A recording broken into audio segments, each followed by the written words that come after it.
Today we have Develle Grier with us. How you guys doing? Yeah, Good. This is an audio podcast, Develle. Oh, This is our first time really doing like a Zoom thing, Yeah. so We're not quite 'Cause cool we're- enough to include video yet. yeah. never mind the waves then. Never mind the waves. I totally waved, and yeah, I'm already 0 for 1. So Maybe I should turn off my video just to make it clearer. No, It was lovely, and I'm pretty sure that everyone would really appreciate it if they were able to see it. maybe that's yeah. You'll see that that. brings now. me joy. That makes me feel better. Because we definitely don't wave to them ever. So Okay, so I can make awkward faces, and no one's gonna pick up like he has No one no will idea know. what he's talking about right now. Okay, Yeah. that makes me feel way better. I can just I do it every single time. So you're all set.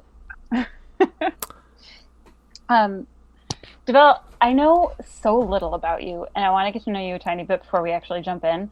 And one thing that I feel the need to talk about something that happened this past week, and that's the draft, the NFL draft. Oh yeah. So I'm a Niners fan, and I have my own thoughts and feelings surrounding that. Mhm. But as a Vikings fan, I would like to know, like your thoughts and your emotions coming out of the draft this year. Well, piece of me is happy because I'm one of those weird fans. I actually didn't start out as a Vikings fan, but living here, you kind of grow with the hometown team. Oddly enough, I actually grew up a Broncos fan, and I lived nowhere near Colorado. And being a Broncos fan, Broncos were the first team that I saw play in the Super Bowl. And I saw Terrell Davis, and he was amazing. And I was like, yo, who is this supernatural human being with this ball running down? And I learned everything that I know about football from watching the Broncos. So I just Wow. always grew up loving them. So they've always been they're the OG for my fandom and stuff like that. Mm-hmm. But being in Minnesota, I've come to grow and, make the Vikings like my favorite team. And, when they lose, it sucks. And when they win, I'm talking mess all day. Like, yeah, we're number one, baby. We got this. Yeah. And so with the draft, I think we filled what we needed to get. The quarterback one was a surprise because I actually knew nothing about Kellen Mond, but Mhm.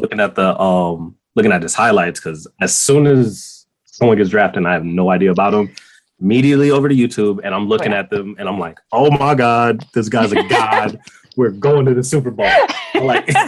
So seeing him play, and I'm like, everybody's sitting there talking like, oh man, he's gonna be like, they're all the comparisons were like he has that Patrick Mahomes in college-esque. Because I didn't even know who Patrick Mahomes was in college. I saw the one game when he faced Baker Mayfield, and they were slinging it toward wow. against each other. Yeah.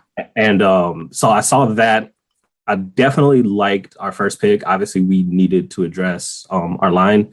Mm-hmm. And we needed some big nasty boys up front. And the fact that we knew who we were going to get, and the other teams weren't looking at him, and Slick Rick did his thing and pushing back and getting more picks. And I know he's going to develop the players that what they need to do. Obviously, no one's perfect. Some people, they just don't work out. But for the most part, he's pretty much struck gold. So I got confidence that these big nasty boys are going to do their thing. And it was weird. The Wyatt Davis pick, the guard, that was really cool. I saw the video on him on the Vikings YouTube page. His dad, I believe, he's an actor, and all the sports movies like back in the early '80s, he was basically a part of. Really? A lot of the football movies. So like he was like offensive guard number 1, or he was like coming off the bench, and he's just like one of the big nasty dudes. So like. And I was looking at his IMDb, and I'm like, oh my God, I've seen most of these movies, and I never noticed that was him. And his grandpa played for the Packers back in the day. He recently passed, but he was talking about how him watching his grandpa and everything like that. He was like, I want to play football. So I'm like, that's really cool. But yeah, for the most part, I really like that side of that part of the draft. I think we got some really good key pieces. The one that surprised, I really like the Broncos pick too. Patrick Surtain is going to be a monster. He's going to ball out. How did you feel about the Lance pick? especially with Garoppolo, especially with them trying to do what they do with Rodgers. And like, I don't know. I don't think I know enough about Trey Lance. Yeah. To say it was a hit or miss. Obviously, him being in a small school and taking the year off. And I mean, he balled out the year that he did play. Right. And, you know, they always have that comparison. Oh, it's, you know, not enough competition, everything like that. But like, you know, like competition is at their level is still competition, everything like that. And he showed out for what he did. But third overall? Right. So I wanted him over Mac Jones. So I was happy with that. Yeah. I think he was better than Mac Jones. For sure. Like Mac Jones just looks like a Patriot. Like he looks like he should go to New England. Like 1,000%. If he had gone anywhere else, I would have been like, well, they just messed up. Because did you see the side-by-side comparison pic with Tom Brady and then without the shirt with the gut out? So good. Oh my gosh. He's a Patriot. That made me happy. 100%. But I had my hopes up like so high for the whole Rodgers situation. Like I wanted so badly for Green Bay to just somehow like let go. Like, you know what? I don't care what you want. You want Jimmy G and a couple picks and what? I don't care. Just give it all away. I want Rodgers so bad. Because I wanted to be able to root for him, and I also wanted that like confidence in that particular like position. He wanted the discount double check in my stadium. So bad. And it just, I was really, and like, he loves like the Niners. Like that's where he grew up. He's a California kid, want to go there anyway. So I was convinced that there was a shot for that. And then the moment that it didn't happen, I was I felt defeated. So I think I was less excited about the Lance pick just because I was so like on a high for the potential of Rodgers. But I mean, looking back, like I think it's a good pick. I'm not like mad at it. Wanted? I mean, you got the third overall pick. I mean, if they were one overall, would you want Lawrence then? Like, would you draft a quarterback or who would you get? Like, probably wide receiver. I think a quarterback is probably the right call. He's not it. Because I don't think that he's it. I don't think that he wants to be it in San Francisco at this point. And so I feel like once that mindset is there for a quarterback, kind of just shut down and you're just like I need to change the scenery. Yeah, exactly. Yeah. So I mean, I think that was necessary. And if we're going to have a third pick, might as well at least try and go for that versus like actually trying next year and potentially getting like the 20th pick and then exactly not be like. Yeah. And man, I mean, Trey Lance can completely ball out. You know, he's young.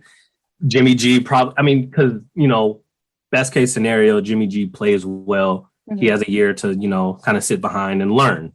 And that's what basically everybody wants. They're, you know, the quarterback to come in and not be in a situation where it's, you know, everything's on the line. And if you fail, like then they're like bust and all this other type of stuff. And then the pressure and then he completely just washes out. Because, you know, if you want, or he comes out and, you know, beats him for the spot and starts balling out and they go. Right. You know. Which I'd be fine with. Like, you're going to play at that level. Let's go. Right. Man. Yeah, that'd be you know,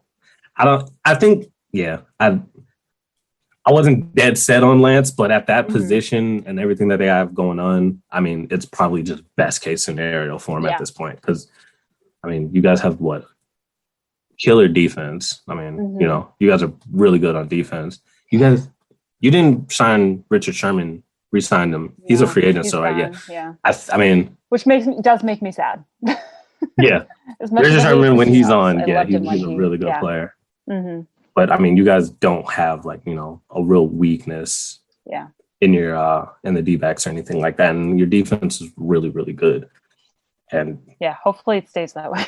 And you guys got some good receivers too. So I couldn't find like, you know, because you can always, you know, best position available and stuff like that. Like it doesn't matter who you have and stuff. Yeah. You have to get Yeah. So it was best case scenario. Just pick him up. He's young. He'll learn and ball out in the coming years. Exactly. Yeah. How about that baseball? You have any favorite baseball teams? Basketball? Just watch the Twins. I pretty much. I have not been watching basketball as much as I have as of late. It's just my favorite basketball player, like it's weird because like I love just like the point guard and shooting guard positions, just the those players and stuff. I love John Wall. I love Damian Lillard. Anytime I see Damian Lillard, I get hype. I always happen to watch and everything like that. I love it. I love it. I love Kyrie when he's playing, not injured, Right. acting crazy or anything like that. But no, I love Kyrie when he's actually into it and stuff. He's probably one of the best handlers in the game since AI. And yeah, like that's not even up for debate. But I like, just like those type of players, like even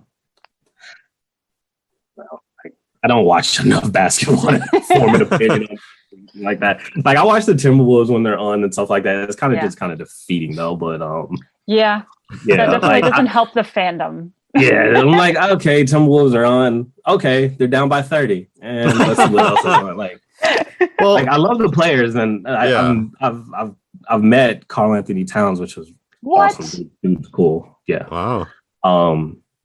He was really cool. I only like talked to him for like 3 minutes and took a picture with him, which was cool for what it was. But and I think Anthony Edwards is going to be a monster. Yes, I agree. Because he's killing it right now, and he's still developing. He's going to be really good. Yeah. The Warriors and the Timberwolves made great picks last year. I forgot you were one of them Warriors people. No. Me too. No, I love Steph. Steph is.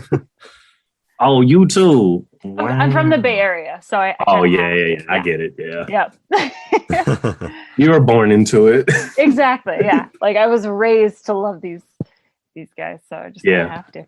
No, I really like the Warriors too. Like I tune in when they're on because you see Steph playing this, right? Like watching a superhero just perform at his best. Exactly. Oh yeah. I'm like, what is that? Okay, yeah.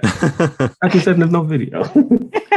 I'm curious. So, if you were a Colorado fan, if you were a Broncos fan, but you didn't grow up there, one, where did you grow up?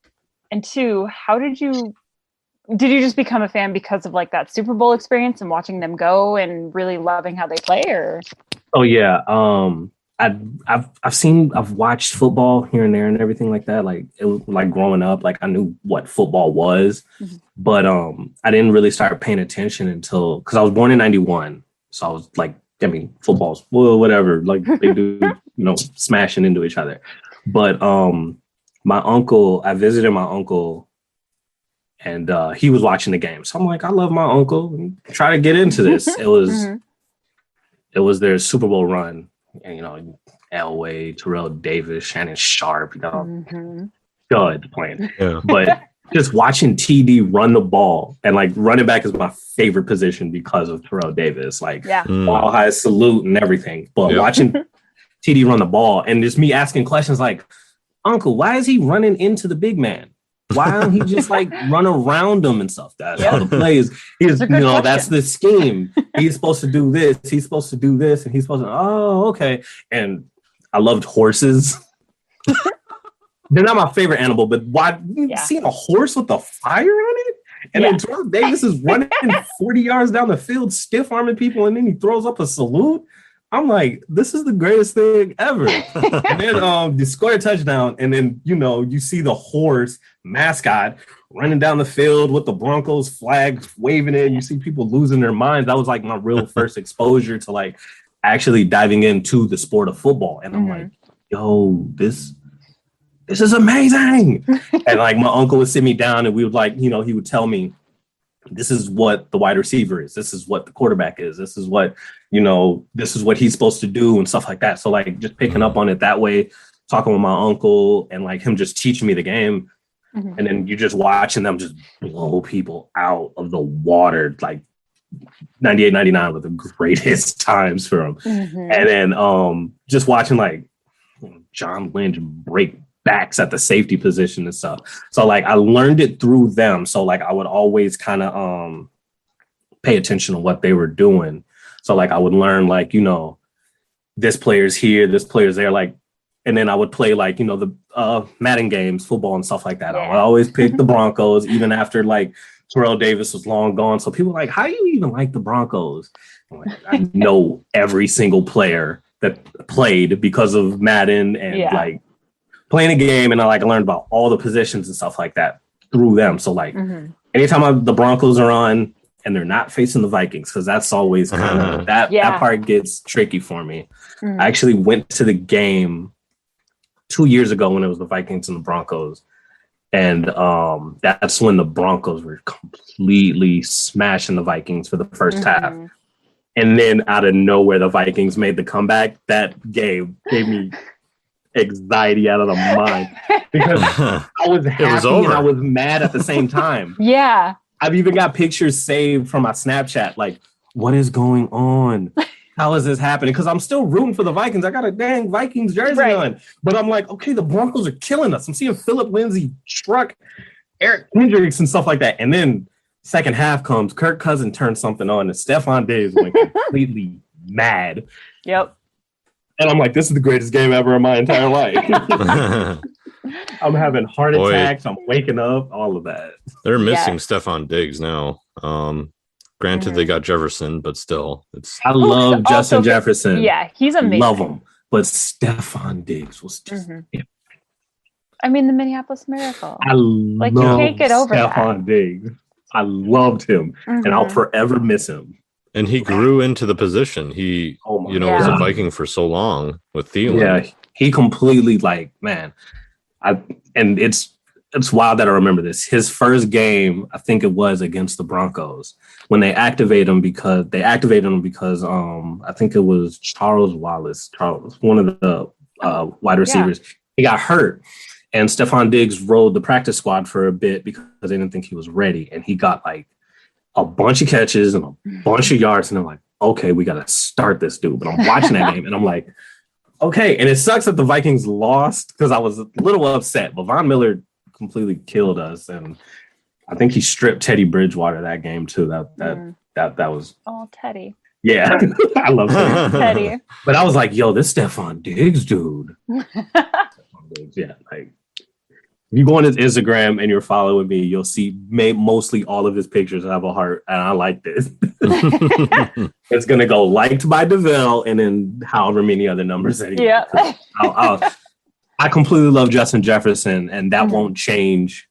But Stephon Diggs was just different, and I'll always miss him.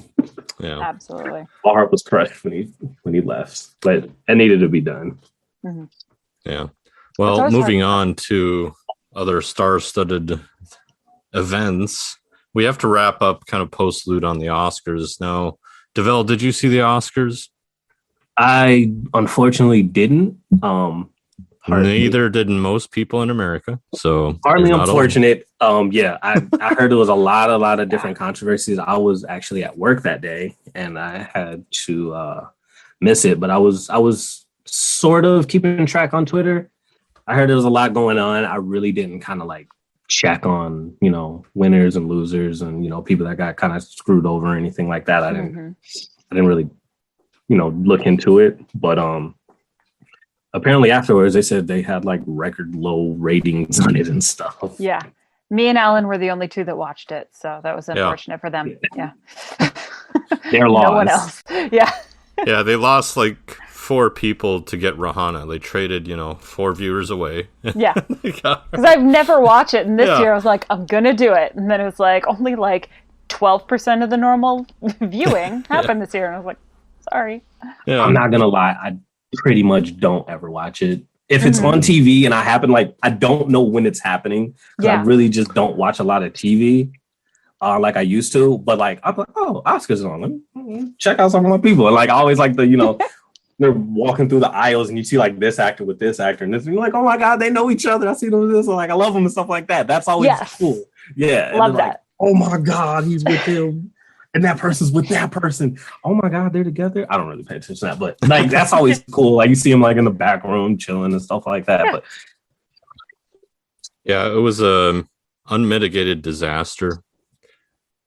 And I wouldn't doubt it. Yeah, I was texting Rahana both during the draft and the Oscars. Yeah, you were. And it was just kind of like, okay, it started okay. Mm-hmm. It's like Emerald wins. Good. We have one. The moment that you texted me like, hey, if this happens, this will be like historical. And then it just plummeted after that. And I was like, damn it, Alan. Was it that bad? Yeah. Because we had like very specific movies and people that we wanted to win for everything. Yeah, check out our Oscars podcast. Yeah. And it all went downhill at the it was Best Picture. It was Best Actress because that happened first, right? And okay, if you listen to the last podcast, I was adamant that there had to be three specific, like in three categories, like one had to win and like in the other two, like I just wanted this one person or these two movies to not win and anything else would have been fine. And literally for Best Actress, my whole thing was if Frances McDormand wins, I'm going to be pissed. She's a great actress. She's a wonderful person. I get it. I'm not like cutting her down. You, but no, not like, you today. Viola Davis? Carrie Mulligan? Like, what are we doing here? How dare they give that to Frances McDormand? I was furious. Look, then, I'm gonna say that. Oh, I'm sorry. No, you go for it. I was just gonna throw my 2 cents and say if Viola Davis is crying on screen, just give it to her. Right? Just give it to her. Yeah. She's a national treasure. Like she is amazing. Her talent is beyond anything I will ever be able to even comprehend as an actress. Like there's no plan when it comes to her. There's absolutely no games. You put her on and just, hey, we're gonna get you emotional. All right, and boom, Oscar. Mm-hmm. I saw a video she tweeted. It was like right around the Oscars, I think, of just like her crying in different roles, and I was like, "How many times can I love this this video?" I was like, "This is amazing." I've seen it too. Yeah, I was my idol. So Frances McDormand did win the Oscar for Best Actress for Nomadland. Yeah, she did, which is fine. Another thing that. Another thing that made me just feel like I was legitimately screaming at our TV. It's late at night. It's Sunday. I should not have been yelling that loudly. But I was screaming at the TV because I was so mad because Nomadland won for Best Picture. And I was adamant that and Mank should be the only two movies that by no means should have any they should not win compared to any of the other movies that were nominated. I was furious. Alan, what did you think? Yeah, it's interesting because Best Picture came before the Best Actors. Which was weird. Yeah. I was going to let you know. I was thinking it was going to be, this could have been the year of all people of color winning the acting categories. Mm-hmm. But at the last minute, the moment you said it. Yeah, I mean, this is going to be great. I cursed my chances with the Oscars to myself. Yeah. But at the same time, I'm like, Minari won the Best Supporting Actress. So I'm like, oh, well, maybe they're going a different way with this, Yeah. And I assumed then that, as did the Academy for putting Best Actor at the end of the night, because normally Best Picture finishes it off. Mm-hmm. And you know how I feel about Nomadland. I personally did not enjoy that film. And you personally will not see that film. So yes. Is it just because of that? Or it's something in it you're just like, nah. It just doesn't look for you. Like it looks like I'm going to fall asleep during it. To be totally honest, no matter what time of the day it is. Yeah, there might be a few bathroom breaks in between. I got a few of those movies too that everyone's in love with, and I'm just like, okay. Yeah. I won't badmouth it, but just don't ask me on it. Right. I will say, last year was great because it was Parasite. It's like that one was deserving. Parasite was crazy. Yeah, but then it just. I don't know. It's just like to go from something like that and then to Nomadland, which feels, I don't know, it like everyone loves Chloe Zhao, but which fine if you love her, but it's kind of like personalities over principles or value, Right. style over something. I have no idea. Just it feels more political than ever, Mm-hmm. Yeah, like I've heard a lot of people mention when it comes to that movie that they're like, yeah, we get it because the cinematography was great or the directing was great. It's like, that's fantastic. That's not the category. Yeah, like The category. It's Best Picture, and that wasn't it. Yeah. So that's frustrating. So, I mean, Promising Young Woman didn't get the Oscar for Best Picture, but it did get Best Original Screenplay. Mm-hmm. I kind of felt like once, Nomadland won the directing, which was also very early in the program, Mm-hmm. that I was kind of like, oh, well, I think this could be swinging towards Nomadland. They're gonna sweep. Yeah. They didn't quite sweep, but I mean, we had a lot of like correct picks early on. I'm glad Emerald Fennell won for writing, because that's kind of how I know her, like from Killing Eve, and I guess she acted in The Crown. She was Camilla, and I didn't realize that the moment she stepped on stage. I was like, oh my God, it's Camilla, and I got really excited. I put 2 and 2 together in that exact moment. Well, good for you, Rahana. Yeah, sorry. I'm a dork. Continue. Yeah. But yeah, Judas and the Black Messiah didn't get it. Like, that was very disappointing. What's going on? Because like he won Best Supporting. Again, we covered that. Why is he in the supporting role? It's like, that's the thing. If you're not gonna like obviously give the Best Actor award to Chadwick Boseman for his last role that he's ever obviously going to be able to do, which he totally was deserving of anyway, why would David Kaluuya not have been nominated for Best Actor? Like, that doesn't make any sense. And I believe they both were put into the supporting actor option just because they didn't want to get in the way of that vote. So exactly. So what I need is a list of names for everyone who made the wrong choice. Well, on our podcast, I did choose Anthony Hopkins. So, I mean, that was my favorite, performance of the bunch. But yeah, I guess, and they set it up to be like, this is Chadwick Boseman's Oscar. And then it was like Anthony Hopkins and good night. Yeah, Anthony Hopkins. By the way, he's not here. Okay, bye. Yeah.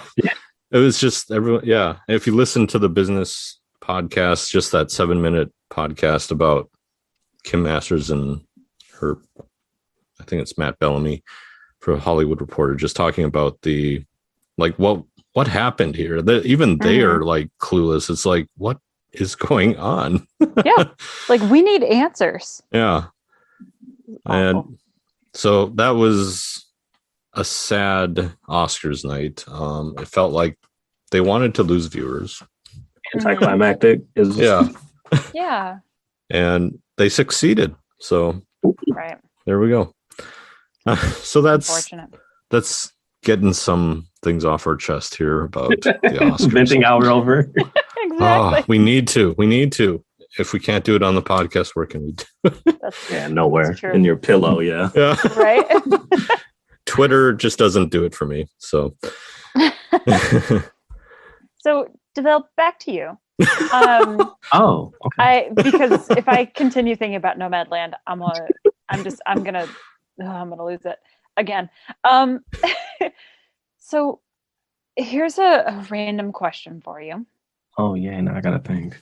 You have 30 seconds. What is a random, funny, silly, interesting, intriguing, like, talent that you have that others may or may not know about you? Sorry, I tried to draw that out as long as I could. So if they may not know, that means it's a secret. So then I'm on a podcast telling all my secrets. That's what I'm here to. It's not much of a secret anymore. I know.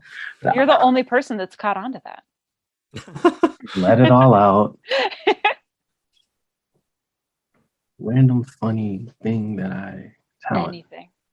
Anything. It could be dancing. It could be it could be singing. It could be Develle. dancing. You can dance. We have video of that, or I do. Okay, without context, that sounds weird. Yes, I have Russian spies looking into it. It's a rare sighting. If it's like maybe it's crocheting. I don't know. Like it could literally be anything. Maybe you're really good at yep, no, that's as far as my imagination will apparently go. I gotta think.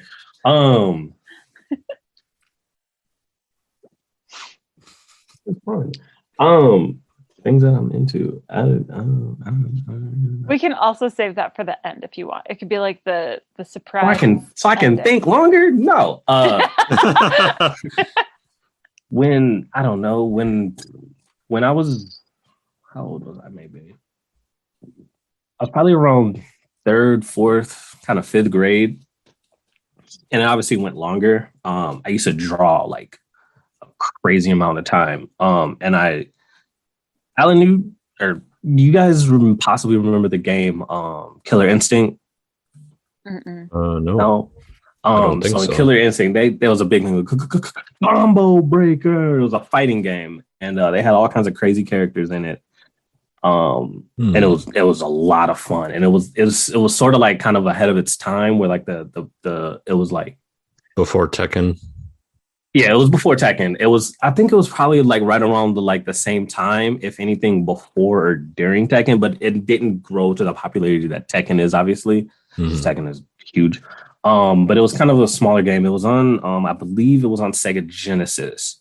Oh, nice. And it was kind of like, it was a little ahead of its time, where it was like kind of like, I believe it was like lower poly, like claymation.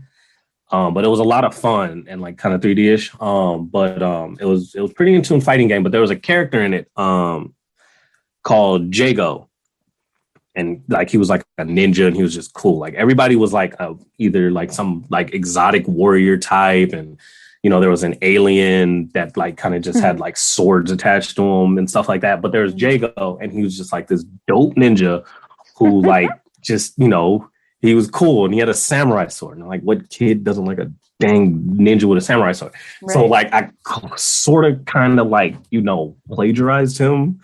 And I drew him like a lot of times.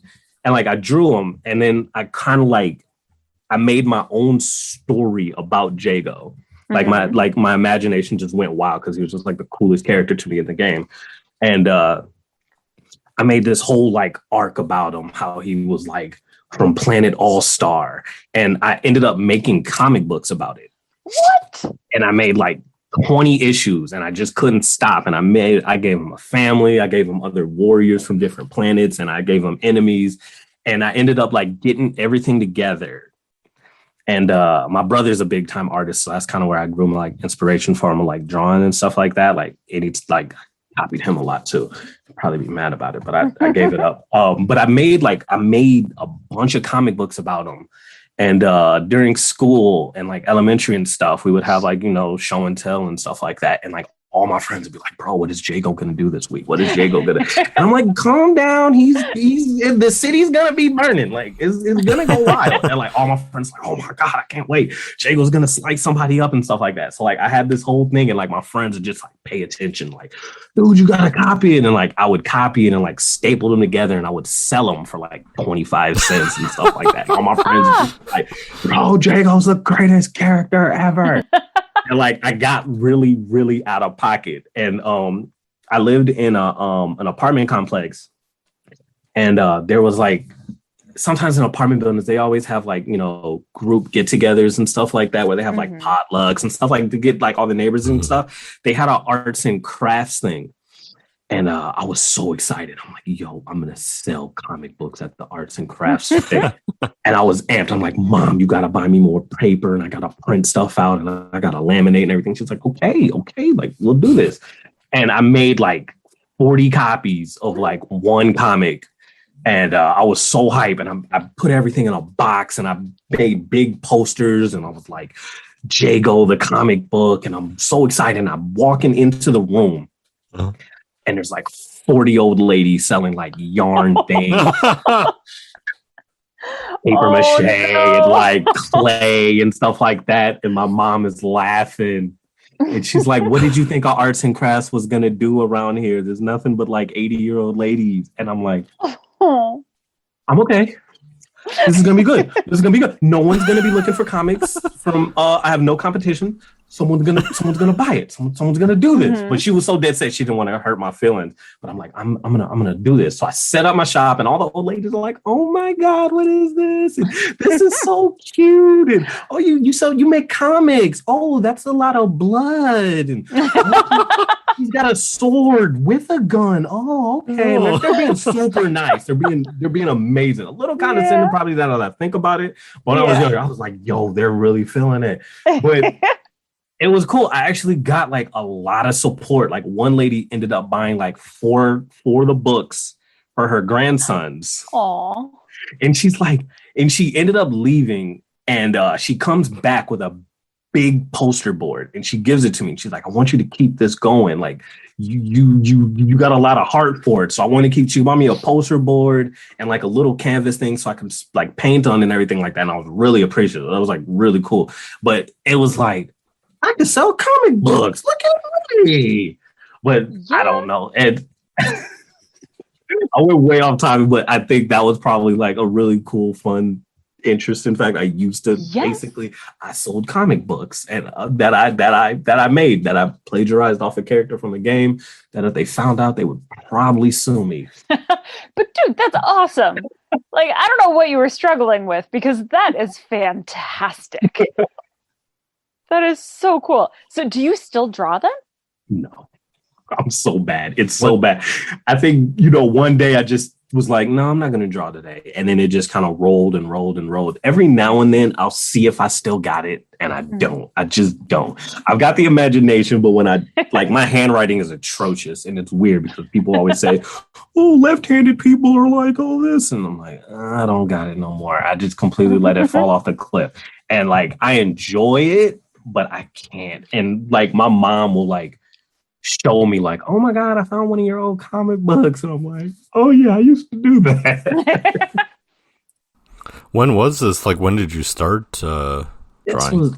I was maybe like, it was when I was probably like 8, 9 years old. And I kind of went until maybe I was like 13-ish, maybe. When I got to like middle school and like beginning of high school, I stopped.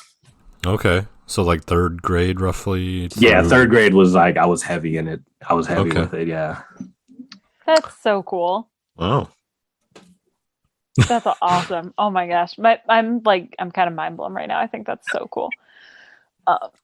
I did something similar, but it wasn't a comic. It was like last day of fifth grade, and one of my favorite films that I really didn't get to see was Terminator 2. And I basically made like a Terminator 2 short story, I suppose, and distributed to the whole class on the last day of school. And then got called into the principal's office for... Oh, yeah. What? Like, someone's a Buzz Killington. What's all this language and violence about? Way to just ruin everything, adults. Like, wow, just kill me now, right? Like, man, just kill the inspiration. Yeah. Seriously. So thank you, Terminator 2. Anyways. So, Develle, let's get into some of your acting history, because you are an actor, right? I like to tell myself I am, yeah. Yeah, I am. I am an actor, yes. I always say you got to say it. You got to say it out loud to make it life. Yeah, but I'm always kind of like, I do. No, I'm an actor. Yeah, and it feels good to say it. Yeah, you are. So, what got you started in acting? I was a weird kid. No, I watched a lot of cartoons. Like, obviously, the same amount any normal kid would on Saturday mornings and stuff like that. And like, I loved watching like Pokemon, Yu-Gi-Oh, Dragon Ball Z, Digimon, just all those cartoons. And I always said, man, I want to live in that world. Like, I want to do what Ash does. I want to do what Goku does. And I'm like, man, that'd be so cool to like do it in real life and stuff like that. And my brother gifted me a camcorder, and I'm like, I don't know how this thing works, but I want to know how to work it. And I'm going to go outside with my friends and do everything that Ash does, everything that Goku does. And we're going to make movies and stuff.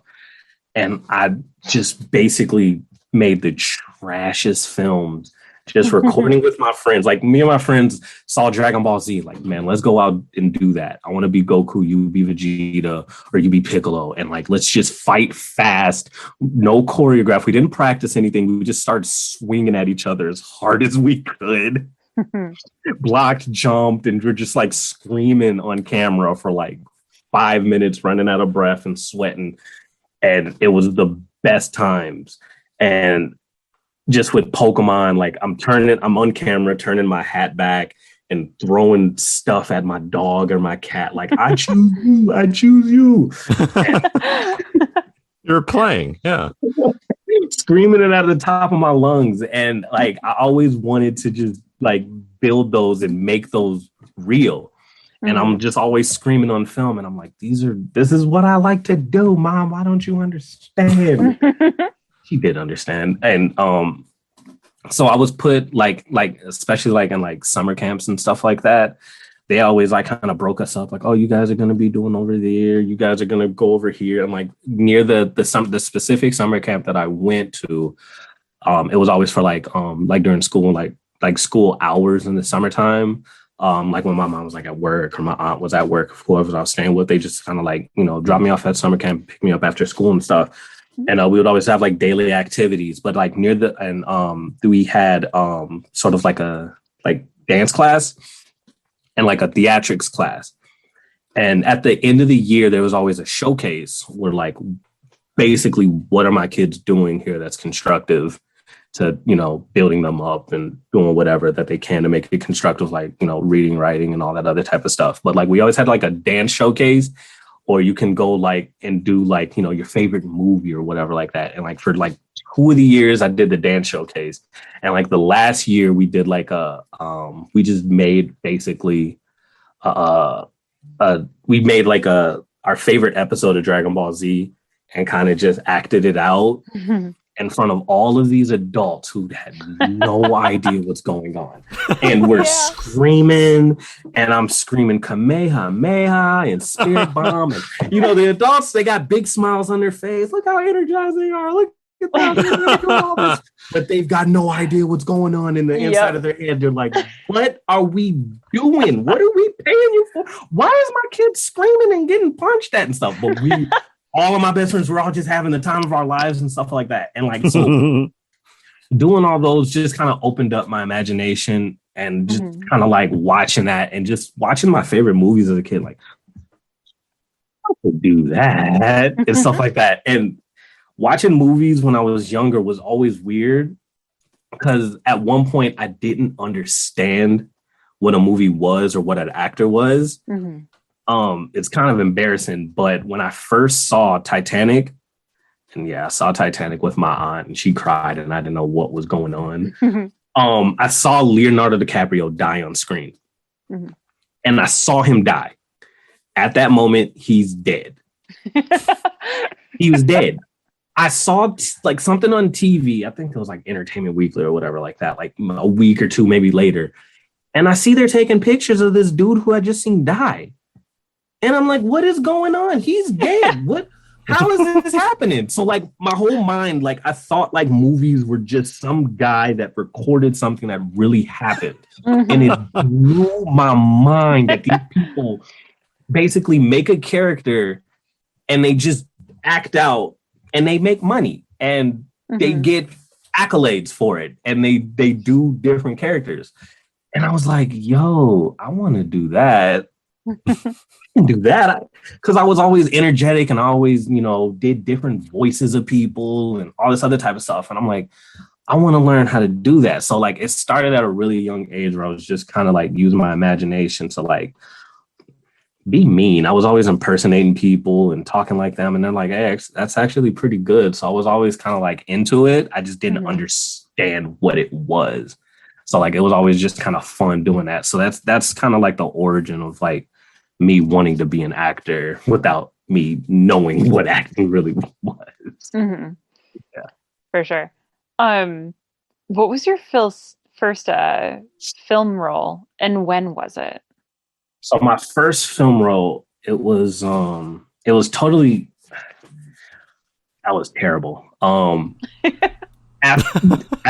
wasn't even on camera. I was an extra, but just being there, I kind of like learned everything. It was about, I did theater for a really long time just because I didn't know how to break into even like kind of networking and getting in the film. I didn't know what to do until I really learned the power of social media. I was basically just doing theater at school and community theater, and from a friend, hey, I should go, audition here and audition there and, do roles that way and stuff. And then I told my friend, I was like, I kind of want to do camera work, man. Like, I think I can have a lot of fun with that. And like, I finally just kind of learned a few websites that I could access here. And the casting call was just for extras, and they were looking for people to look like it was the 80s, I believe.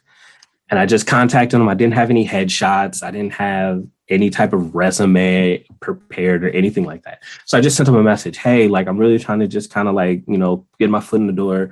And they're like, oh yeah, just, wear these type of clothes and come here. And I'm like, okay, so I got it. And they're like, yeah, obviously we're not paying you, but you can learn and everything like that. So I'm like, oh, okay, cool. Like, when does it start? They're like, tomorrow. And I'm like, oh yeah.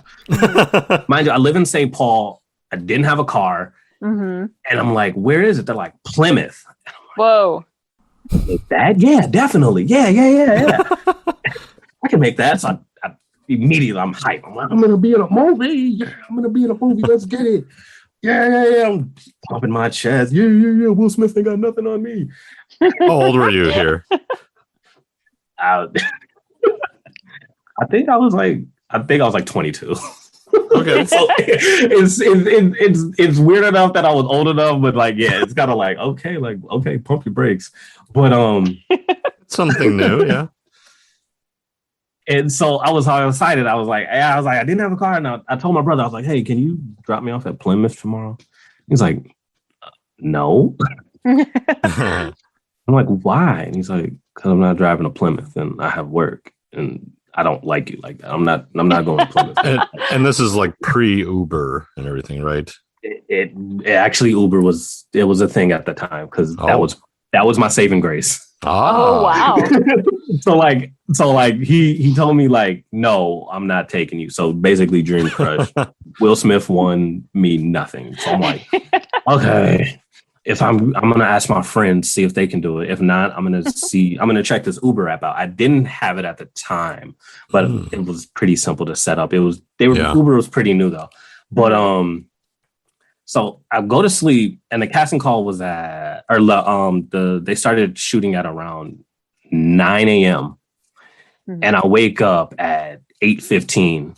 And I'm completely over it. I'm like, I'm gonna tell them I can't make it. This sucks. I'm not doing it. My friends can't take me. And then I'm like, you know what? No, I gotta do this. I have to do this. If I want to drive, I'm gonna do this. So I downloaded the Uber app quick. I put my credit card in and I'm like, $60. Ooh. Unpaid. So I gotta pay $60 there. And I'm most likely gonna have to pay probably more to get back. And I'm like, whatever, I'm going to do this. I want to be on camera. I want to learn the ins and outs. This is what the steps are I'm going to have to take. Like and I'm like, Eye of the Tiger's playing in my head. And I'm like, everybody, all the other actors that came from nothing. They used to walk. They did all these other things, watching all these documentaries. And I'm like, I'm going to do it. I get in the Uber, some teenage dude, like, yeah, what's up? And we drive there. And it's like a really long time. And I go there and I get on set. Tell them they're all really cool. Like, and that was like my first time seeing like an actual like expensive camera. Like it was a Red. And I'm like, yo, this is real. Like there's lighting, there's people walking around, there's that little clicky thing. And I'm like, I'm doing it. And they're like, yeah, I had a backpack full of like clothes that I thought would, pass the test for their 80s style. And I'm like, okay, this is what I have. This is what I have. This is what I have. And they're like, nah, here, just put this on. And I'm like, okay, I'll do whatever. And they're like, all right. And then everybody sets up. I signed my NDA and everything. And I'm like, all right, I'm ready. I'm ready. And I'm ready. I'm like kind of like wanting to take pictures behind set and everything. And I'm like, yeah, this is cool. And they're like, all right, hey, you just walk that way when we say action. Yeah, here we go. I walk. And they're like, all right, walk back and walk again and walk again to walk again and walk again and do the same thing over and over for about 20 minutes. And the whole time I'm amped. Yeah, let's get it. I'm like, this is cool. And they're like, all right, wrap this one up. We're going to go to the next set. And it was upstairs because they were filming in a high school. So I'm walking down and we get into the classroom and they take like 45 minutes to set up the lights. They're all talking about gripping this and putting the light down and, hey, what's the first mark? Yeah, right there. And they're doing lighting and I'm like soaking it all in. Like, this is the greatest ever. I'm learning. Yeah, these are the steps. And then they're like, all right, we're going to shoot over your shoulder. And I'm like, yeah, I'm going to be in it. And I'm like, no, your shoulder is going to be in it. Like, relax. So they're like, yeah, okay, yeah, cool. Like, stop moving though. Like, don't turn your head into the camera. We can't see the person that we're trying to see. Yeah. And I'm like, oh, okay, I'm sorry. Yeah, okay. And they're like, action. And I'm like, can you stop breathing? So, and I'm just terrible. But like, they were all really cool about it. Like, we probably do that for like another hour, and we do like another scene. And they're like, hey, there's some snacks over there if you want it. I'm like, oh, the perks. We got craft services, baby. And I eat a snack and they're like, hey, thank you very much for your time. You're good to go. And I'm like, okay, like, when's it coming out? Like, is my name gonna be in the credits? Like, my name gonna be in the credit? Like, I'm gonna be like, student number 2 with the red hat, or they're like, nothing's set or anything like that. Like, we'll definitely like, keep you posted when the movie releases and let, you'll be able to, purchase it or do whatever like that. But, just, go away. Thank you for your time. Bye. So I'm like, on the whole ride home, I'm like, yes, it was a movie, it was cool, and all this other type of stuff. And like, I didn't know the director's name. I didn't know the production team. I didn't know the company. I didn't know the name of the movie, nothing, like absolutely anything on it. And I just like, I wouldn't say like recently, but maybe within like the last 3 or 4 years or so, I think it was definitely right around the time like we were doing Electric Addiction Island. Like I searched up like the old emails to see if I could find anything, because I was a little bit more like, in tune with like learning up and stuff, like reading into all of that. And I found the guy's name and I looked it up, and the movie actually did release. And they actually gave me an IMDb credit on it, which is awesome. It's on there. It actually came out in 2017 eventually. It was called Worth. And I'm like, yeah, I got credit, baby. So that was like my first like dive into like actual film work. I took like classes and stuff, and I actually ended up like, I took some on-camera work at like Century College and learned with a lot of them, because I did a lot of theater with them too, which was really, really cool. And like, that's where I basically learned like everything that I like coming up to like that set knew about camera, and it was very, very little. All I knew was, hey, you usually do theater, you got a smaller face. Everything is very much smaller on camera than it is on film, or than it is in theater, and you gotta calm down. Like, we see all of it, it's good in theater, be big, but in film you gotta make it smaller. So like, there was a little bit of hurdles with like, like learning that. And I still kind of like, it still kind of haunts me or such. But like doing that was like really beneficial to like me kind of like jump starting, like learning everything, the ins and outs. So like after that, the next one I was doing, and the next one, people were like, hey, that's your mark. And I was like, I know what a mark is. Hey, that's your line. Hey, I know, what that means. And I know what that dude's actually doing and stuff like that. So like, it was really, really cool to like be on that set for like the 4 or 5 hours that I was, because I was kind of just soaking up so much game, and they had they probably had an idea, but like, it was really, really beneficial to like me learning what I know sort of now and stuff like that. Absolutely. Yeah, those early experiences can be huge. Yeah, they're definitely like really, really rough. And like, obviously, you know, you look back and you're like cringe and like, oh, I can't believe I did this or said that. But like, it was really, really cool to like pick up and stuff like that. And I'm glad I took that, you know, $140 Uber ride that I think that I ended up paying there and back. That part is bonkers. Like just nuts. Yeah. I was so glad I got paid that week though too. No kidding. So that helped. So Develle, aside from acting, do you have any roles since, you know, that you really find intriguing in the process of filmmaking? I'm a really, really, really big sucker for like the cinematography, and just like the directing eye. Like I've always been a fan of like photography and stuff, and like getting down. Like I've been terrible when I don't really understand all the ins and outs of it, but like when you see a movie that you know that the director had a huge part in getting that, you know, that scene. Sorry, that's my brother laughing because he's terrible. It's just like when you see you know that, you know, that cameraman got the perfect angle, the perfect lighting. Like I'm a huge, huge, huge sucker for that. I'm like, oh my God, what did he do to get that in the exact perfect sequence and stuff like that? Like, so when I see stuff like that, I'm just like, oh my God, to be in that situation. Like, it's really cool to see it as a spectator, but I know the cameraman was like, I did that. I did that right there. Like, that was me.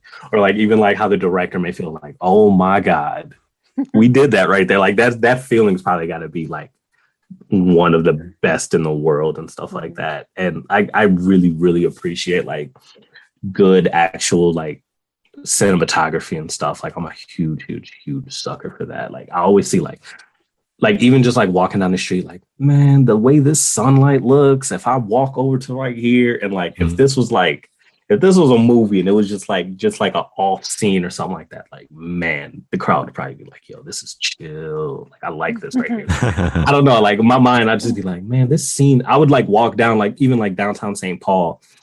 I would like walk past an alleyway and I'm just like, I kind of like squared up and I'm like, man, this would be really cool right here to like have like a scene where like, you know, some guys are like just walking or fighting or something like that. Like that'd be sick. Like I'm a huge sucker for like, you know, just kind of like scenery and stuff like that. Like, and like seeing like a cameraman or, you know, the director, like kind of bring that to the scene and just kind of like take full advantage of like angles, lighting and stuff like that. So that's really, really like key and like intriguing to me. Like that side, I don't understand it fully, like, you know, like the verbiage and like how they do it and stuff like that. But like, it's really, really cool to see like, you know, different thought processes and what goes into it. Even like if I don't understand it, what they were thinking, I'm like, okay, like that's really, really cool.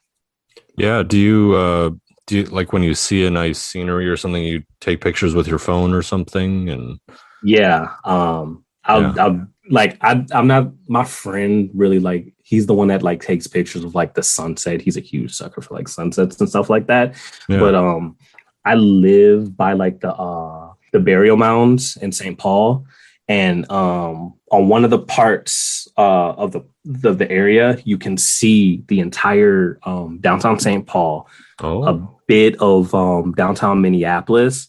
And then if you just look over to the left, you can see like South St. Paul, then you can see a little bit of West St. Paul and everything. And I'm just like, I got to leave. I got to go back. I got to grab my camera and I got to take 100 pictures because like, this is just amazing. Like I always walk my dog in there. I'm just like, man, this is cool. So yeah, I always like kind of like take weird pictures of like the alleyways that I see and stuff like that. And like I have a whole folder in my phone, just like things that I actually won't show anybody because they're just like, why are you taking a picture of a bug on the ground? I'm like, you don't see the lighting?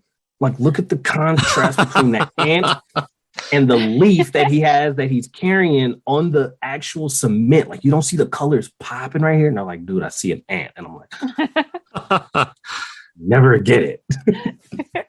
Well, like, yeah, I'm a huge sucker for that. Well, what did you think about when we did Electric Addiction and it was a iPhone? I liked it. When you first told me it was an iPhone, obviously when you think of iPhone, the first thing you think of is like great camera. And I'll tell you, I trusted you when you told me that you knew all the capabilities and you did all the research and stuff like that. That was brave. So I was like, okay, yeah, I'm definitely with it. I mean, first of all, you cast me in a role, so I was like, yeah, whatever you want to do, I'm gonna do it. You want me to like help out with the scene too? Yeah, I got you. But no, I've always like most of my family, they have iPhones too, and like they're always taking like cool pictures and stuff like that. And I knew you could film in 4K. I was, I didn't know. Obviously going in there was going to be filmed on iPhone. So I was like, hey, where's the camera? Like, what's going on here? But you were like, hey, we're filming on the iPhone. I'm like, all right, I've definitely seen iPhone shorts. And I'm like, if you know what you're doing, this is going to look the exact same as, any like, camera that, you see. So it's like, people aren't going to tell the difference, which obviously every time we told people that it was shot on the iPhone, they're like, really? Because, the camera's still amazing. Obviously, like the when you look at other movies and stuff like that, you can like to the eye, the normal eye, they're not going to be able to tell the difference. Like, oh, it's shot really well. So like, oh my God, it was filmed on iPhone. It's weird. So I was like, I had full faith. I didn't know how it would look. Yeah. Just kind of doing everything. But, I had full faith that it was going to look great, I was a little skeptical on, the sound and everything like that, just because I didn't know how that part was going to do. But then, obviously, Kobe and them, they had like, we had the mic and we had all that and stuff like that. So I was like, it's going to be just fine.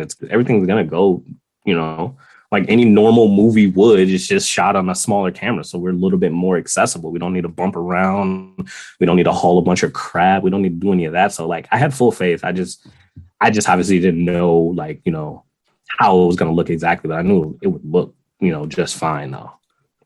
Yeah. And like when I was setting up for your exterior shot of the car scene with Rod, that's when someone came up and asked, like, if you, Develle, were going to parkour your way down that staircase. So that was like, oh, they think we're doing a social media post. Yeah, some TikToker Vine or something. It's like, okay, well, why is he walking? He's not jumping. He's not running. Like, okay, why does he? What's going on? This is stupid. This is gonna get no views, dude. Yeah, we still aren't getting no. I'm just kidding. He could. You know what? I mean, obviously, in the way the scene worked, it would have been terrible. We could have just shot me parkour. I could have flipped down the steps or something. I mean, it probably would be terrible because I'll break my neck because I can't flip, but. Yeah, have one of those, just hey, behind the scenes fun or something. And people now know this. It's the exterior of the sheriff's department, so yeah, you don't want to be, messing around over there. So yeah. I totally get that now. Yeah. But yeah, the iPhone that was 6S Plus. We're now at iPhone 12 today. Oh. And it looks crazy, astronomically different now. Yeah. Now it's like it's so commonly known that it's good for it. Yeah. That it's kind of like at the time I think like Tangerine was out or had been out, and other things like Unsane, all iPhone movies, and it was just kind of like, okay, if they can do it, I can definitely try to do it. Because it's like, how hard could it be, right? Right. But I learned a lot. Electric Addiction 2, The Reckoning, right? Yeah, and coming soon until The Reckoning. There you go. The Redemption. Your next feature, Alan. Yeah, and it was shot in 4K. There's still a resolve of it in 4K, so maybe I'll get that out to cast and crew and such. So. Just because right now it's like nothing really is available to indies to put it out in 4K. So it looks really nice in 4K. So yeah, I think that's a solid idea. Oh yeah. Develle, random question. Random question number 2. Let's go. Yeah, is this going to be less difficult, I think, anyway, than the first random question I had for you. Who's your favorite actor or actress? My favorite actor will and most likely always be Will Smith. I love that answer. I love Will Smith, no matter what role he did. Wild Wild West was a terrible movie, but Will Smith was great. It was an amazing movie. What are you talking about? I just watched that the other day. I saw the movie, I think, twice. Once when it first came out, and like another time it was on TV, and I was like, hey, I don't remember this. And it got a lot of hate. Obviously, we know the hate that he got because he turned down The Matrix for Wild Wild West. Right, but I was like, let me see why people hated this so much. And I understand it. I had a fun time with it. I didn't like it, but I understood, like, hey, it's just a shut your brain off movie, and Will Smith's in it. Like, Will Smith isn't the best. He's not the most this. He's not the most that, but he is my favorite actor because of just he's Will Smith, dude. He's just the guy. Yeah. You can have a terrible movie. If Will Smith walks onto the scene, you're getting this smooth, cool, calm, collected, no mamatter what guy. And like, he just makes this any scene better, whether it was him just being Mike Lowry in Bad Boys, and he's Mike Lowry, you know? Yes. Like that and like, or watching Fresh Prince, and he's cool. And like, obviously him being like the rapper background and him not knowing a lick of acting. If you've seen like the first season, and they talked about this, like in the documentary of Fresh Prince that they had, like the reunion, like I didn't know, but they always talked about it, but I never picked up on it. Like, he was saying everyone's lines in the first season, like looking dead at them. And I don't know how hard that has to be for an actor to look. You have to look at them and they're saying your lines and you're speaking them just so he could get his timing down. And it's probably infuriating. But I'm like, he came from that to like obviously what he is now, but like, Will Smith can do no wrong to me. Like Independence Day, the punch to the alien, Welcome to Earth, and him just walking down full space suit with the cigar. I'm like, yo, Will Smith is the coolest person that life has to offer now. So like, yeah, Will Smith, hands down. There's other actors that I enjoy now. There's other actors that like, you know, I like a lot and stuff like that. But Will Smith is always going to be my hands down favorite actor just because he's Will Smith, and that's the answer. Good pick. I love that. I love Will Smith. And lately I've been running into people who are just randomly like, ugh, I don't like movies with him. I'm like, how is that? Like, it's infuriating. Like, how is that possible? You don't need that negativity in your life. Right? You don't. Like, how do you not love everything that he's done? He's so talented, and he's like such a hard worker. Yeah. And such a genuinely like amazing and wonderful human being. He's cool. Like, he's Smith, like I'm trying to think of like reasons why, but everything just comes to he's Will Smith, dude. Like, he's just fun. He looks like he's a lot of fun to be around on a personal level. But then like you see movies that he's been in, you know, and you're just like, dude, what? I don't know what you did to like prepare yourself for the role, or like, you know, the character choices that you made, but it's the bomb. Like. Like, yeah, whatever it is, you did it right. You're just a winner. Yeah. Like, I can't see anybody else doing it the way that you did and coming out like with a better product. Yeah. I love that. Awesome. Also, I guess in the vein of the acting, like, do you have a favorite type of process that you like to follow, or anything when you're acting? Like, is there something you like about that process, and why?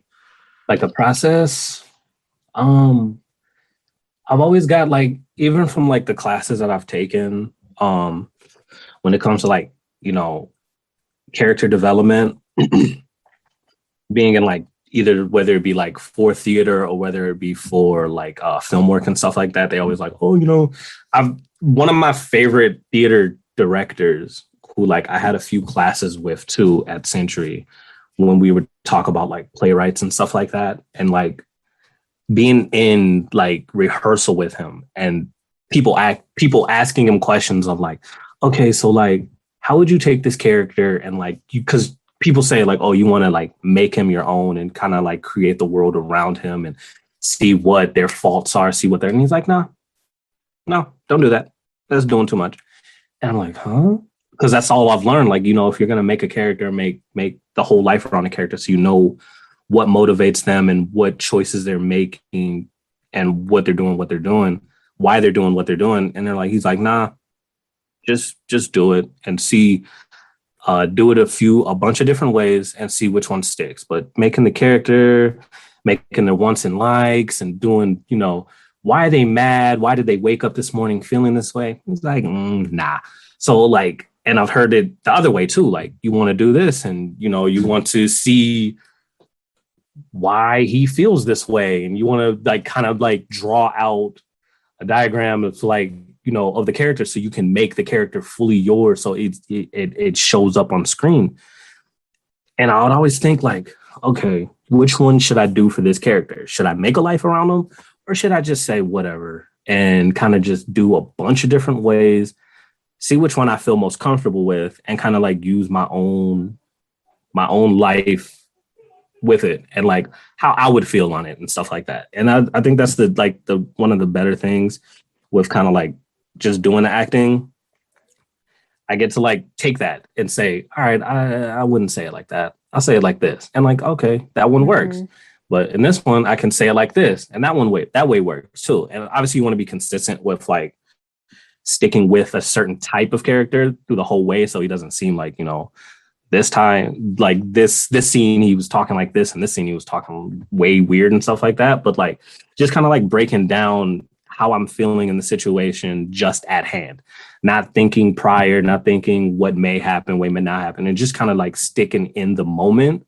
It's kind of like my thought process when I'm trying to like read my lines over and over and over again, and kind of thinking of the situation now. Why am I saying this like this? Because this guy said it like this, and just kind of like being a little bit more upfront with it and not kind of like overthinking it, because when you overthink it, it's just doing kind of like way too much on it.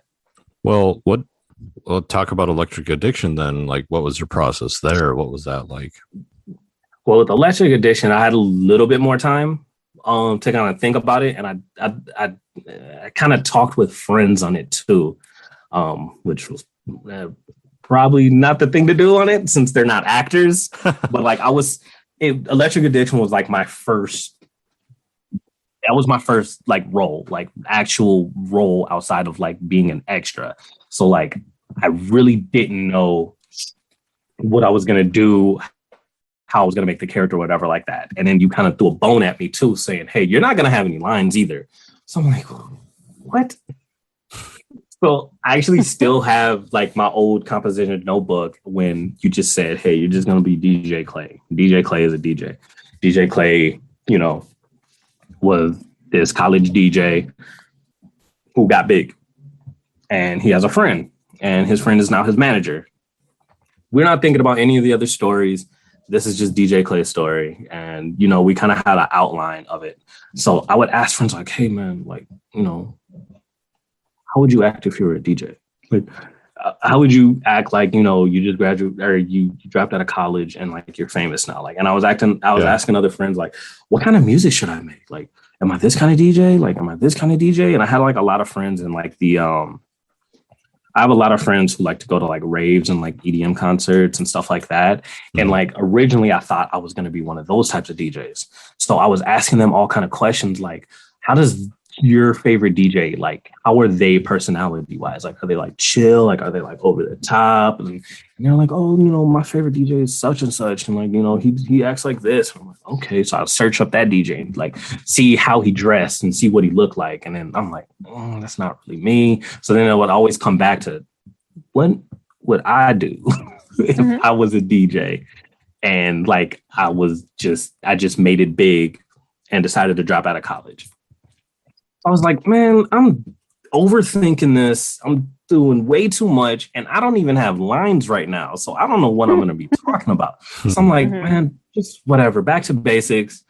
I'm just going to wait till we find out where we're filming. I'm just going to wait till we find out when I'm like what Lauren's wardrobe for me is going to be. And then I'm just going to take it from there. And obviously you guys heard, I just know how to talk and I just talk forever. So I'm like, I'm just going to do a bunch of different takes, say a bunch of different things, I don't have lines, so I bet they're not worried about it. And I'm just gonna I'm gonna try my best. At the end of the day, I'm just gonna try my best to kind of make a character, and then we'll go based on the first scene. And if it works out, that's the character like personality that I'm gonna kind of try to stick with. And then the next scene happens, and I'm gonna try to stick with that same personality trait and just talk. I gotta talk and I gotta keep talking until Alan says cut on the iPhone and I can breathe and I can think, hey, I shouldn't say this. I should probably switch it to this if I do it again. Or they're gonna do a different angle. I'm gonna, maybe I should say this in a different tone or whatever like that, whatever it may be. And I'm just gonna wing it. Like at the end of the day, like he trusted me enough to cast me in this film. That means he saw me as DJ Clay before I saw myself as DJ Clay. Mm-hmm. So he trusts my process in it. I'm just going to do it. So I kind of like cut out everything that everyone told me, like all my friends and stuff. And I'm like, I'm just going to make the character and I don't know. I liked the product that I put out for DJ Clay. Yeah. Obviously, like when you look back, like as an actor and you see like, why did I say that? Or why did I do that movement or anything like that? But like, I hope like Alan liked it enough to say, yeah, we're sticking with this, or, we're going to keep this and stuff like that. So like I had faith in myself, and I hope Alan had enough faith in me to keep a scene or two with me in it and not cut me out. So I thank you. And I just was like, whatever, I like it enough. This is what I'm going to deal with. And I just stuck with it. Mm-hmm. Well, as a viewer of the film, I could tell you that I think that you did a great job. Thank you. It means really a lot. Like, you don't know. And for those of you, yeah, for those of you tuning in that don't know, it is Develle Grier plays DJ Clay in the film Electric Addiction, now on Amazon Prime. Plug. But, yeah. So, so Develle, when you think about like your career as an actor so far, like going from theater, breaking out into film, and now, also having done a feature, which is huge, like has your career progressed as you sort of expected it to, or maybe not? And if not, how so? It's kind of like a two-sided thing. I want to say yes and I want to say no. Mm-hmm. Definitely, though, like how I wouldn't say like how fast everything came at me. Where I'm not gonna lie, like I kind of winged half of everything that I did. Like I kind of just threw my name everywhere, and like obviously thinking about it, I'm like, I'm glad I didn't like slow down in that process. Mm-hmm. So like when I kind of like got all my resources and like, trying to get representation and like possible agents and stuff around the Twin Cities, I kind of threw my name everywhere just to try to see if I could just get some work and like kind of work it that way. Mm-hmm. Whereas like I took a few classes, but I wouldn't say I took enough to like where I would know like, all the verbiage and talking points and like kind of like speak my way up and like, the audition mm-hmm. classes and stuff like that. Yeah. Which a piece of me is really glad that I didn't, because a lot of the times it's just like a money pit, Mm-hmm. A lot of these courses really aren't free, and they want, they're taking an on-camera class and it's like $200-$300, and it's like a class a week for about a month or so like that, and you do learn a lot. And I'm not like trying to bash anybody or anything, but I'm really glad that I kind of learned on the fly. Mm-hmm. And everything kind of came at me pretty quick, where like I was like expected to learn it, so I would kind of sit back, let somebody else do it first, and kind of try to mimic that mm-hmm. and doing it. So like the way everything's kind of working out now, like I would say I'm really good with like how the pacing is going for it. But obviously like when everything started picking up for me personally, it was right. Like I was really feeling in a good position where I was. Like I actually had a few things lined up, and then COVID hits, and everything got canceled. I want to say maybe in like early March, I killed. Like I felt really, really good. And it's always weird when you do an audition. You're like, I feel really good, and you don't get a call, or you do a really crappy audition. You feel, and they're like, hey, we'd like you to come back. And like I felt like I absolutely killed at least 4 auditions. And then I had a few roles lined up that I was like, they're like really excited, and I was really amped, and then everything got shut down, and I'm like, ugh. Yeah. But I wasn't down on myself. Obviously we didn't know what we know now about it and stuff like that. So it was really good that, everything got put on halt, because everything was terrible after that. Right. But I didn't I personally didn't I didn't audition for it. I haven't really auditioned for anything like since like last March. And like I would keep up and like kind of network via like group chats and like Instagrams and stuff like that with like, directors that are trying to plan stuff post, everything going on right now. But like, I just didn't feel in a comfortable enough position to like, go out and be around people and stuff like that. So like, it kind of like put a hindrance on it and kind of stalled my growth. And like, so like, I kind of like stopped doing all of that. And like, just kind of like, I wouldn't say I left it alone and went away from it, but I kind of like try to like grow in different ways outside of acting, which I was, and my mindset was thinking, these will help me be a better person, being like an actor and stuff. And like, so like the growth kind of like came fast and stopped quick. So I'm like, I was just kind of hitting like a stride for doing everything. And I was in like in a good groove, and it kind of stopped. So I would say like, I wouldn't say like it. I don't know how to answer. Like it's a yes and no. Like that's basically a ramble about like just answering yes and no. Like it came quick, and I think I was getting in a good groove of things, and then it kind of just halted. Yeah. I think a lot of people felt that. A lot of people, yeah. Well, of all the roles you have played in the past, do you have any favorites? Yes, Alan DJ Clay was the greatest. Don't feel like you have to answer that way. Yes, answer the question, Develle. I did. It wasn't for film. It was for theater. I did.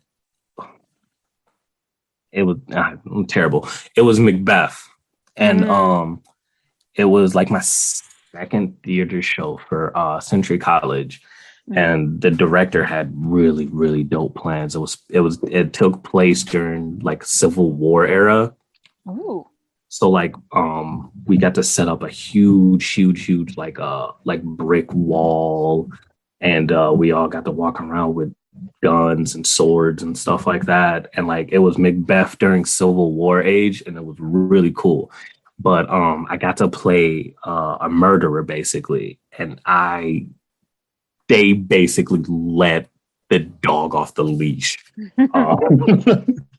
I got to go into fight training and use a sword, and I'm having like 2-minute battles, and I got to murder somebody in front of everyone. I got to drown a man because they had a little well, and it was cool. And I got to cut people, and I played a villain, and playing the villain for me is like it's the cherry on top. It was so much fun.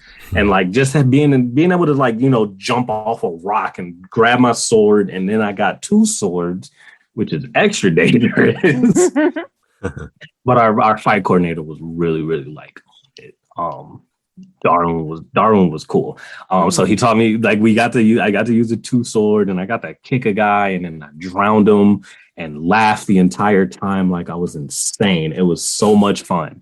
And to be on a show where we basically did it for like 3 weeks, and just seeing like I didn't really pay attention to the crowd, but a PC was like, are they gasping? Oh yeah, they're gasping. I'm loving this. Just kind of like holding a man under the water, and like obviously like he's not really drowning, but like kind of hearing people going And I'm like, yes, they're loving this right now. And I get to laugh maniacally while I'm doing it like I'm insane. Let's hear the laugh.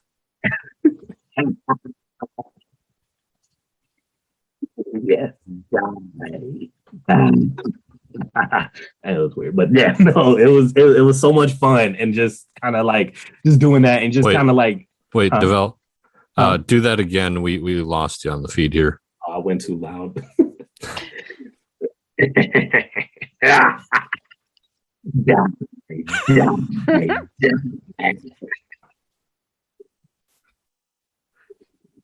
Yes. Who's next? Shall we kill? No, that was fun. But so just doing that and just hearing people, and they're like serious, and it's like quiet, and they're like, oh my God. And I'm like, oh yeah, they're eating this up right now. And then, we got to drag them off stage because, they got to clean up and everything, and drag them off stage, and we all get up, and we're like, dude, that was great. That was amazing. That was awesome. We killed it. And just kind of like that. It was just so great. Like being a villain is really fun. Like that I get to be a villain so again. Fun. It was so much fun. I'm insane because I don't get to show that side of me because like that gets you put in insane asylums now. But being able to do it in theater and hopefully possibly on film one time it's a lot of fun. Like just showing a different side of yourself and kind of want to just kind of let loose. Yeah. So thinking about that, so that's like a type of role that you really enjoy. So looking at films that maybe inspire you or influence you when you have like those roles that you're really excited about, like are there specific films that you do find to be really inspiring or influential? All right. And that's the kind of flip side of it. Like obviously, like I love like kind of like it's always fun to like root for the bad guy because it makes for a better story. Everybody's like Thanos wasn't really totally wrong. He wanted, he fought for peace, and Killmonger really did kind of have a point. He was just a little bit more radical about it. You get to see those, and you're like, you know what? You get to think about it. But I'm like, no, I want to be, that's how I want to be like, the hero, the inspiration and stuff like that. Like, like people see me like everything's going to be okay. Like that's the other flip side. That part is fun too. But like when it comes to film, like, like that, like kind of inspire me. Like, I don't know. I could probably name off like so many different things, like, and they're kind of weird and stuff like that. But like, I'll, go back to like my favorite actor being Will Smith, and like, I didn't get to see Bad Boys in the theater because no one would take me because it was rated R. But when it came out on VHS, my brother bought it and we all went to his house and watched it. And I get to see Will Smith be a cool, off the edge, like by his own book, badass cop shooting at people and asking questions second. And, he's doing the slow motion run with the button down shirt. And I'm like, yo, why isn't everyone this cool? And I'm like, yo, like you seeing that and you're like, that's the greatest thing. Like, cause that's the one you want. It like stuff like that. Like there's a lot of roles that kind of like, kind of just kind of like do that for me and stuff. I don't think I can name one right now, but some put me on the spot, but yeah, no, I've been doing that the whole time. I'm sorry. Yeah. That makes sense. Yeah. You can name a list and I'll go, yes, no, yes, yes. That'll be the next episode. Yeah. Is there something else you really want to do now more than ever, especially since the shutdown? You mean like acting wise and everything? Yeah. Like what type of those roles you want, this is your chance. Like, hey, casting like people, I want to do this. I want to do more stunts. Really? What kind? Obviously I know that with the, not everybody having the biggest budget and being able to do like stuff that costs a lot of money and stuff like that. Like I want to do a lot of more stunts because I've always I think I'm pretty, athletic for the most part and stuff. But I want to, possibly, like Alan said with the guy, like do some parkour, jump off some stuff, like, like a cool chase scene where I get to jump over something, or jump through maybe like some fake glass, or like have a a hand fight thinking I'm Michael Jai White, or one of these martial artists like Jackie Chan or something. I'd love to do some crazy stuff, and I'm definitely willing to like learn what makes it safe, and so I don't bust my head open and have to take out an insurance claim on me because there's nothing on me or something like that. But like it would be really, really cool, like for the right opportunity to like, even if I'm just like, an extra and just I get punched and I fall to the ground, that would be cool for me. Like I want to learn, how to get into, the stunt work and stuff like that. Maybe just, speed down the road for like a chase scene for like 30 seconds at like, 3 a.m. So we have enough time, or like stuff like that. Like that'd be really, really, really, really cool for me. Just more like fast paced stuff like that. Yeah, that sounds like action films is what you're after. Yeah. Yeah. Or even like a good argument too. Like when a film has like a great argument between like a man or a woman, like a husband or wife, like we're gonna get to the point where we're gonna divorce, something like that, like one of those like just intense, real pressure, tense like scenes like that. Yeah, like or I get slapped by her at the end or something. It's something crazy. Yeah. So, Develle, what's next for you? Which is kind of a loaded question because of COVID and the pandemic. But as we're like kind of gradually moving to a place where like filming can start up again, and safety precautions and stuff, like what do you see next for yourself? I'm definitely feeling a lot more confident about everything that's kind of going on, COVID related. At first, like obviously it was a really big hit with myself growing and stuff like that as an actor, and kind of everything just kind of falling apart. It sucked, obviously, and I'm sure a million other people felt the exact same way. And when things, I wouldn't say like started rolling back up, but obviously you could see like some people were kind of filming here, some people were filming there, like really, really smaller productions and like kind of like a little bit closer knit. And obviously they were taking the necessary precautions with like testing and stuff like that. I never really felt confident enough to like kind of put myself at risk. And like a piece of me just was like, nah, I'm just gonna keep waiting. And I'm gaining a little bit more confidence by the day, to kind of like, and I have started like putting my name out there a little bit more, and doing some Zoom auditions here and there and stuff like that. Like so I've started like within like the last month or so, just kind of like putting my name back out there. And I just want to kind of like, I wouldn't say like start back up where I came off, because I want to keep putting my name out there to like, people I don't know, and kind of networking and meeting a lot more people that, may have, worked with people that I've worked with. So like I can gain other relationships with other, directors and writers and stuff like that, and just kind of brainstorm. And so we can, create more, because there's a lot more people out there. And the Twin Cities, like, scene is really, really, I wouldn't say it's really close knit, and everybody's pretty much supportive of everybody. Yeah. And I want to branch out and meet more of these writers and more of these directors and stuff like that. So like if they have an idea and they're like, hey, who would be really cool for this? Develle, that'd be really cool for that. You think you could do it? Yeah, like let's talk to him and stuff like that. Like I want to be in that position, because I see like I know a couple of people that, when a scene is going down, they're like, who would be good for this person, like, and I want to be that person that people think of. And I think like that'd be really, really cool for just people to think of me when they're like, hey, I got a role, like, you think you can just stop by for an hour and just like, I'll send you this and we can talk about it or anything like that. Or even just being brainstorming sessions with like, early level development on, people just wanting to write stuff and kind of like, create a lot more. So like, I'm definitely trying to like network and put myself out there more. And just kind of like, I want to be a name that people think of, because a lot of the people that you guys like, did podcasts with, I see them and I'm like, man, I want to do more stuff with him. Like, I want to do more stuff with her. Like, like Rod is awesome, Alan. Like, my first time was meeting him on when we all met together for Electric Edition. I'm like, this dude is awesome. And like the people that he knows, I've worked with some of the other people, and I'm like, they think he's awesome. And I want to be just as awesome as that. Or like when you asked me to show up and play the role for when we did The Dictator.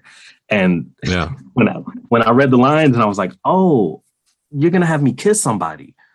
Okay. Oh, wow. All right. And it was Allura. And I'm like, oh, Allura's awesome. And that person knows him, but I know that person. That person's him. And I'm like, oh, people know like Allura. And like, I want to work more with Allura, and I want to work more with like all these other people. And I see these people, and I'm like, when I like do an audition, and I like kind of get it, and like I meet the people, and I'm like, oh, you know him, and like everybody kind of knows each other. And it's a really, really, really cool thing. And like, this creative space that we're all in, and everybody's kind of like people know them on a personal level, where like I can call this person and see if they want to come help me out. And like, it'd be really a really good position for myself to kind of be one of those people that people can just like call up and say, hey, like we can call him and see if he's available and stuff like that. That'd be really, really cool. And just to even be thought of would be awesome. That's one of the things I like about you, Develle. You and pretty much everyone on Electric Addiction, and I knew that that you guys are kind of up for anything, because it's one. I mean, who says yes to Electric Addiction like this? Because I remember a few times, like I knew we needed to get Rod for this, otherwise I didn't think it was going to be as good. Just because I think he's a great actor, and I think he can bring a new level to your film if you put him in it. So. I'm glad he said yes. It took a lot of cajoling, maybe. So, but because the whole scriptless thing, and it was very kind of not secretive, but it was unknown what everyone else was doing because it hadn't happened yet. Mm-hmm. Yeah, and that was kind of the point. Like, can we make a film that is that unique?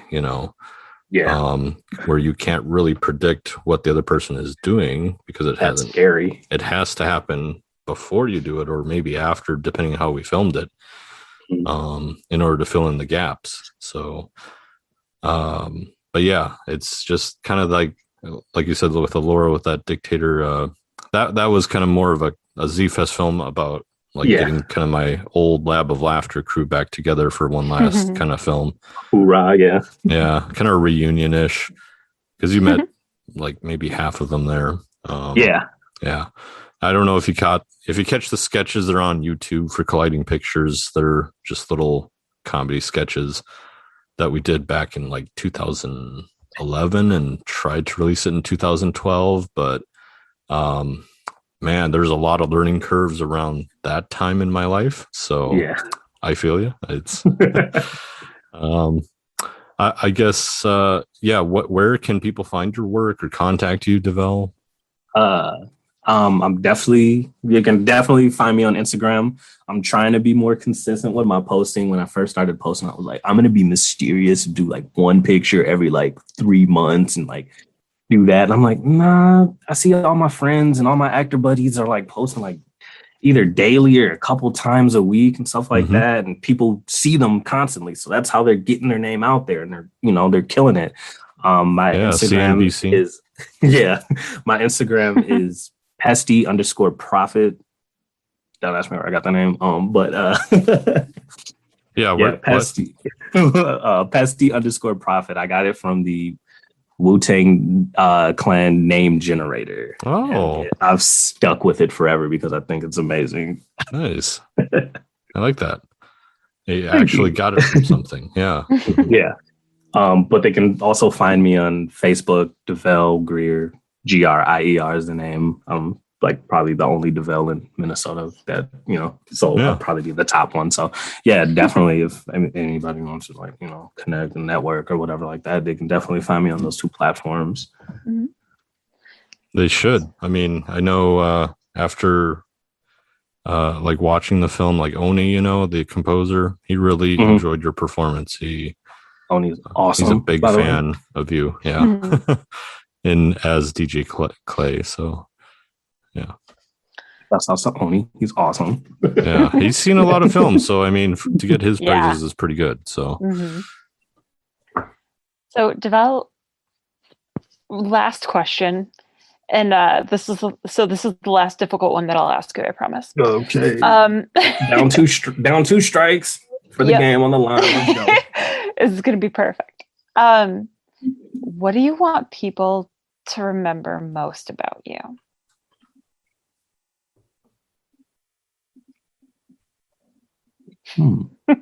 Like, is this like if I move away, or is this like if I die? Like, well, this is just like let's say like after you. It could be, let's say, either after like you've worked with them, like what do you want them to remember, or even like after someone has maybe watched a performance, like after someone watches Electric Addiction. Okay. What do you want them to remember most about you, or after they've worked with you on it? That's way better than dying. Remember. Yeah. No, you're around for a long time, so just Yeah. What do you want on your tombstone? No. So, I remember when I first seen. I went to go see Hamilton. Here, and I remember the guy playing Burr. Mm-hmm. And I remember like after he had like, I don't know, it was some long song. I can't remember everything, but he absolutely killed it. And a piece of him, like after like the roar of the applause, he kind of broke character, and I picked up on it, and he just had like a bit of a smile. And I remember how I felt when I seen that. Mm-hmm. And I was like, yo, this dude kills it, and he knows it. And it was great to see that, like that chink in the armor, like, because, an actor, they gotta be with it. But every now and then that little piece of them comes out. And I remember like, I was like walking out of there. That was all I could think about was like, this dude's amazing. Mm-hmm. And I'm like, he was really cool. Like, I just want people to be like, man, like this dude's good. Like this dude's great. Like not just even like whatever acting wise or anything like that. Cause that it's fun and all, but like, I want people to just be like, that dude that I worked with, just everything about him was just really, really good. Like he was just a cool person. Mm-hmm. And I kind of take that, like, I always kind of take that approach. Like, I just want to be like, the best me that I can. And like, kind of like not be, so kind of negative. Cause even though like Minnesota really has like a smaller kind of like creative space for us, like kind of everybody kind of knows everybody. Mm-hmm. Like sometimes we see guys that are just like, he's a really good actor, but he's a terrible person. And like it was like I really wouldn't want to hang out with him afterwards. And like and I'm just like, yeah. And like I just want to be like the person that like people want to like kind of hang out with after, we wrap a set or something like that. Like and I just want to kind of like, I just want to be that person, like, the cool person, like just really, really just kind of like good guy and stuff. And it, when people say it of me and stuff like that, it brings a really, really good feeling to me, because that, people had enough confidence to kind of like put me in this position, and people, supported me enough to like kind of like keep these good things going. And I just want to like kind of, give them that acknowledgement that I understand, the position that you put me in, and I really appreciate it. So I'm going to kind of give you, the best of myself that I can possibly give you in all aspects and stuff. So that's kind of what I want to like, kind of like, put my footprint on it, if you will, like, when everything is kind of said and done for like wrapping a performance or something. Absolutely. Well, I can tell you as someone who has watched your performance and now also gotten to know you that, I think that you fit into that perfectly. You are a fantastic actor and seem like a really incredible guy. So thumbs up in both of those aspects. Thank you. I really appreciate that. Yeah. Absolutely. Well, Develle, thank you so much for taking the time out of your day and hanging out with us and answering all of our crazy questions. We really appreciate your time and the fact that you hopped on here with us. Yeah, thanks, Develle. Thank you. When I seen you guys doing the podcast and everything like that, like after we wrapped Electric Edition, I was like, that'd be kind of cool to be on one of them. I don't want to tell Alan I want to be on it because that's kind of like self-righteous of me. I'm like, I'm not in a position where I can do that. But if he calls me, I'm definitely saying yes. So I planned this, like I kind of cleared everything out. Like I was like, I'm not going to the gym. I'm gonna get off of work and I'm gonna set up all this stuff. And I'm like, what am I going to ask? What am I going to talk like? Am I going to do this? So no, this is really, really cool. I definitely appreciate both you guys for, just even thinking of me and having me on here. So thank you. Absolutely. It was awesome. This was really, really fun. Yeah. We'll have to have you on again in the future. And until next time, thank you everyone for listening. This is Film in Minnesota.